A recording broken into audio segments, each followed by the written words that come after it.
Afternoon YouTube, and welcome to Oxfordshire. I'm out for an overnighter, trying out some new toys. I'm in kit. Right, first thing is the DD multicam tarp. This is the 4.5 by 3 meters. I've been all bushcrafty at the back here and used knots. But up here around the trees I've used figure 9s. I don't even know if you can see all this stuff. Right, next thing is the hammock. I'm using the Cocoon again, so I'll put the hammock up and then bring you back. Right, I got the hammock where I want it.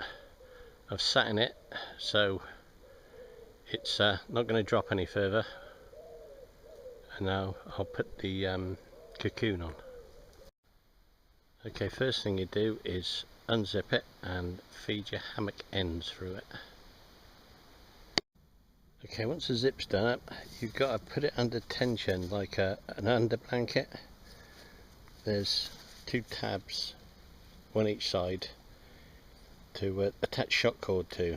And what I've done is I've got some shock cord, tied a crab to it, crab on the other end, connected it to the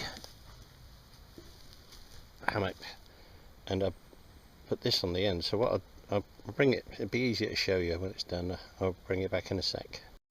Okay, what I've done is I've got one continuous length of shock cord, put a carabiner on each end, and then run it through a cord lock. So now all I have to do, if I want to tension it, is grab on the cord lock and pull the shock cord till I get it to the tension I want. Same that end.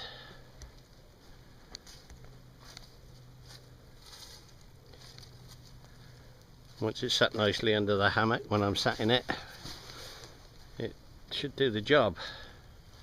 I've had a lot of interest in this thing. I'm not overly impressed with it, I must admit, at the minute. It's plenty warm enough in the summer. It's a lot of faffing about, really, putting it up, getting it right.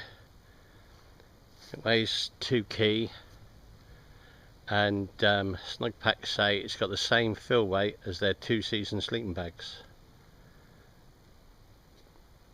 But I'll continue to use it, and I'll let you know how I get on.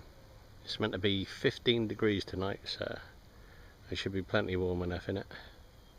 If I'm not, I'll let you know.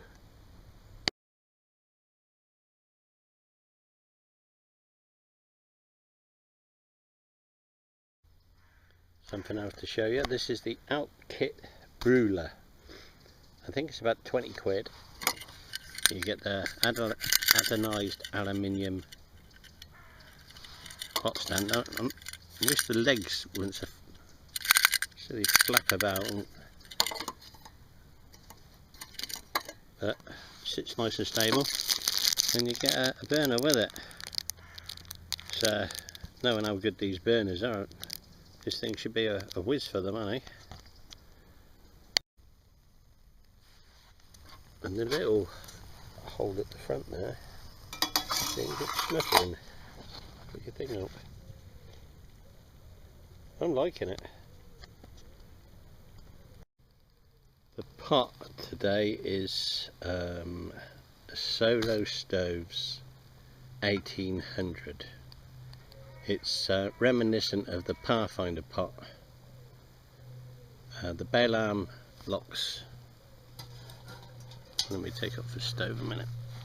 The bail arm locks in 3 positions. The lid handle will stay up on its own. I've heard stories about getting the lid on and off with the bail arm. It's difficult, but as you can see, I'm having no trouble with it. And it's also got pan handles. Are they pan handles? Well, you can see what they are anyway. And a little pouring spout. It's very light for a stainless steel stove. I'll put some other stoves up with the weights, other pots up with the weights, and you can see for yourself.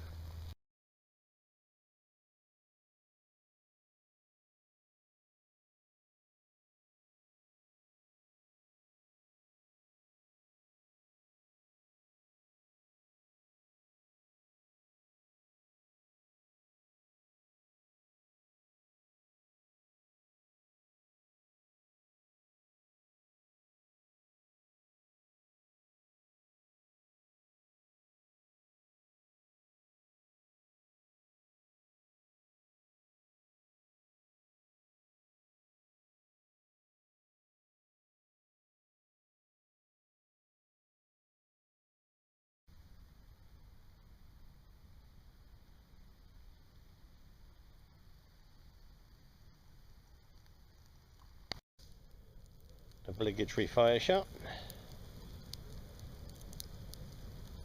That put paid to the mozzies. Fire's on its last legs. Time for bed. Okay, this is where the fire pit was. All nice and tidy. No sign that we've been here. I'll move that bit of dead wood, but there's dead wood lying around everywhere. Right, this is where I was. Rubbish all bagged up to go. Just last few things to stick in the sack, and I'm away.